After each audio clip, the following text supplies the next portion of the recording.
तो राष्ट्रीय आय एवं योग्यता आधारित छात्रवृत्ति परीक्षा का एग्जाम जो कि अब की 10 तारीख को नवंबर महीने में है ना होना है, और लगभग सिलेबस हम लोगों का रीजनिंग का खत्म हो गया था।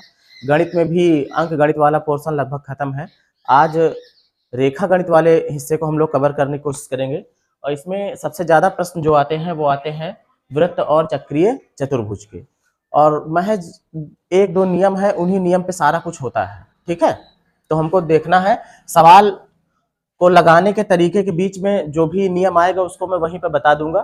ठीक है, ताकि अलग से बताने के लिए समय ना जाए। तो यहाँ पे देखो लिखा हुआ है संलग्न चित्र में कोण ए सी ए बी बराबर 50 अंश। यहाँ पर एक चित्र है, चित्र दिख रहा सबको, है ना।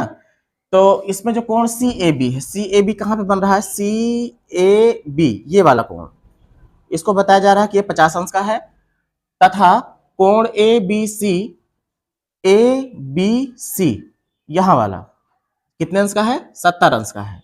तो ए डी बी की माप, ए डी बी कहां पे है, ए डी बी इस वाले कोण को पूछ रहा है।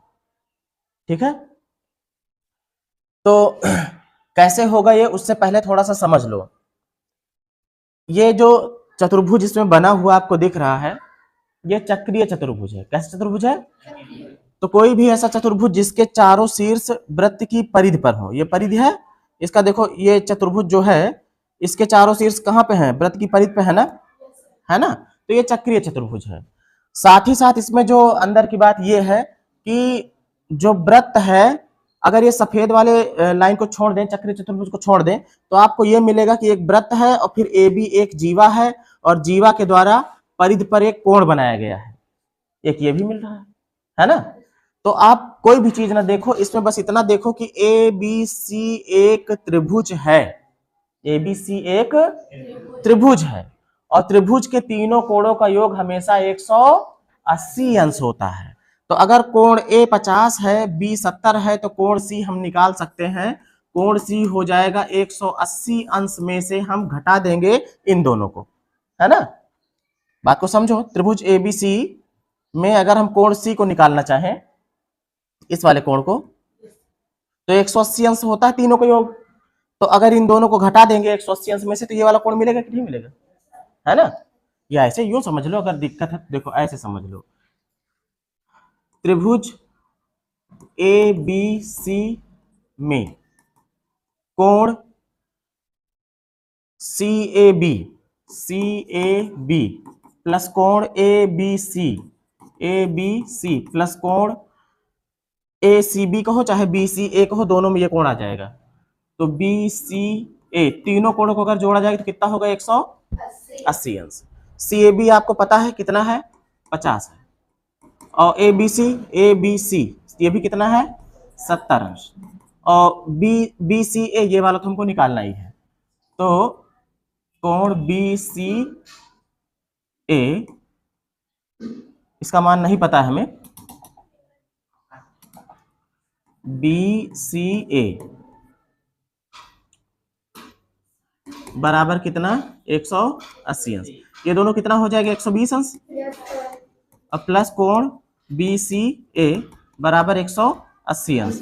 तो कोण बी सी ए ये हो जाएगा कितना, ये उस तरफ चला जाएगा बराबर के उधर, तो माइनस हो जाएगा 180 माइनस 120, तो कोण बी सी ए कितना आ जाएगा, 60 अंश।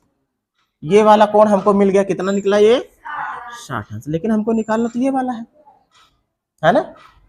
ठीक है, अब ये वाला निकालना है, तो अब इसमें हम लगा देंगे चक्रीय चतुर्भुज वाला नियम। चक्रीय चतुर्भुज में क्या होता है कि आमने सामने के कोणों का योग, आमने सामने के कोणों का योग हमेशा जो है 180 अंश होता है। कोई भी चक्रीय चतुर्भुज चाहे जैसा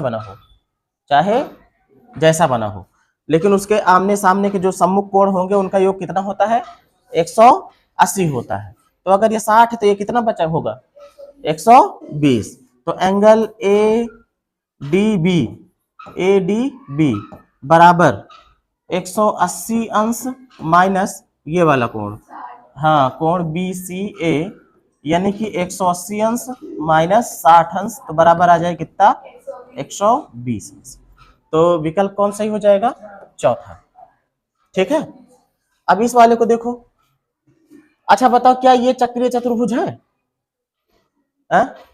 ये नहीं है चक्रीय चतुर्भुज। क्यों? क्योंकि इसके 3 शीर्ष तो परिधि पर हैं लेकिन चौथा वाला नहीं है, तो ये चक्रीय चतुर्भुज नहीं है। इसमें कह रहा है कि संलग्न चित्र में यदि ओ वृत्त का केंद्र है, ये क्या है? वृत्त का केंद्र है, तथा कोण AOB, ये कोण कितने अंश का है? 90 अंश का है। तो APB का मान होगा, APB इस वाले कोण को पूछ रहा है। अब यहां पर अगर आप सोचो कि हम चक्रीय चतुर्भुज के हिसाब से लगा दें तो गलत हो जाए, क्योंकि ये चक्रीय है ही नहीं है, ये चक्रीय नहीं है।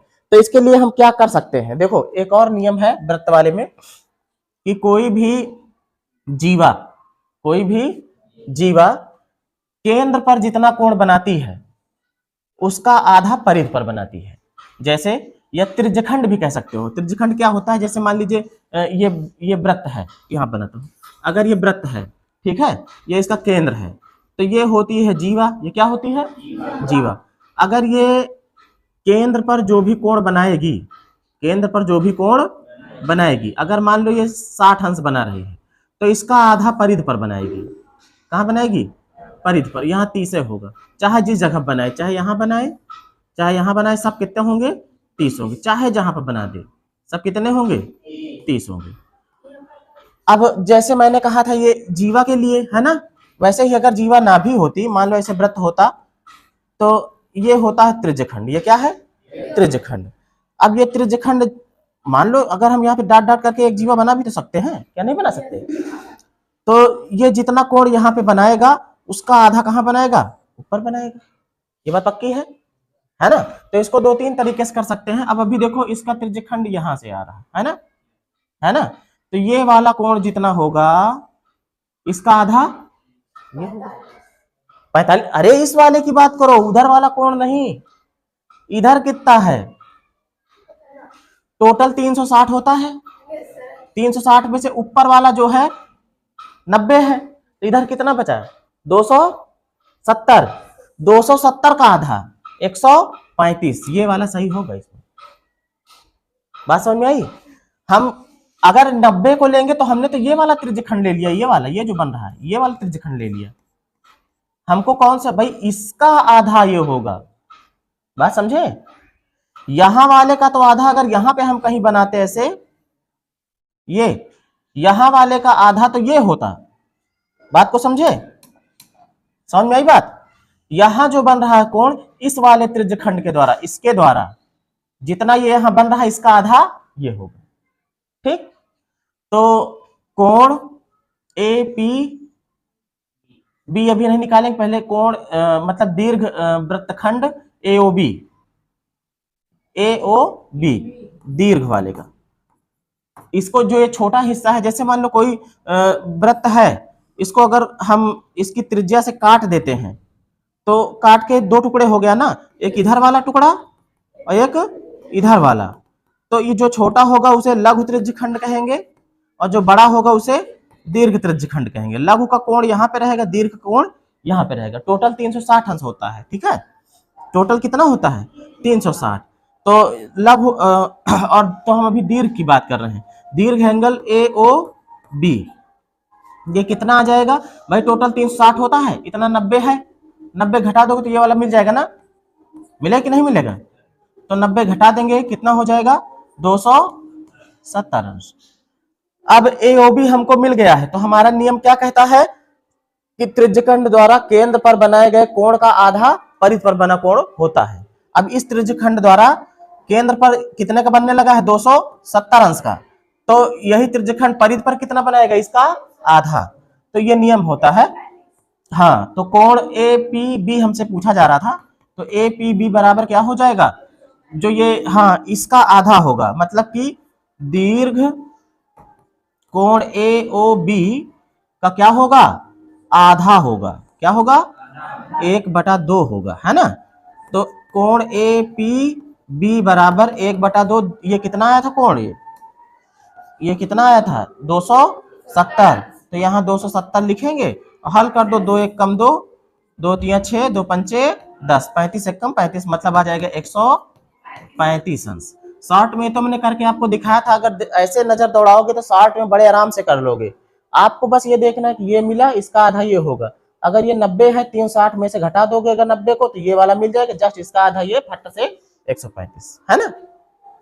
इस वाले में भी वही चीज था। अब आपको दिख रहा था कि ये त्रिभुज था, त्रिभुज के तीनों कोणों का योग 180 होता है।